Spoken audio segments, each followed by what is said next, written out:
Привет, ребята! Новый год – это время волшебства и радости. И, конечно, символом этого праздника является елка. Сегодня я хочу поделиться с вами, как радоваться этой зеленой лесной гости на вашем празднике и при этом свести к минимуму негативное воздействие на природу.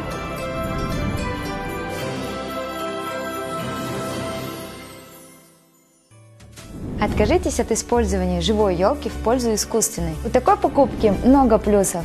Первое – это многоразовость использования, экономия и независимость от рынка деревьев. Если вы все же хотите почувствовать запах хвои в доме, скомбинируйте искусственную елку с аромалампой, заправленную маслами хвойных деревьев.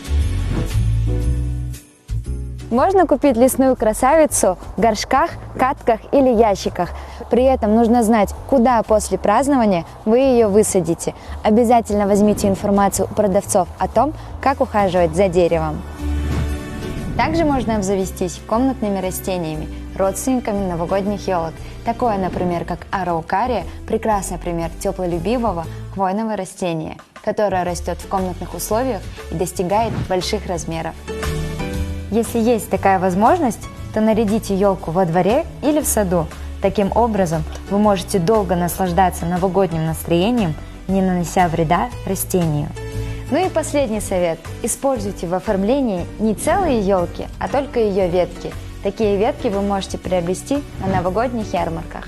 Все эти нехитрые советы помогут исключить или сократить вашу связь с предновогодней вырубкой елок, и вы можете гордо заявить, что в результате празднования Нового года ни одно живое дерево не пострадало.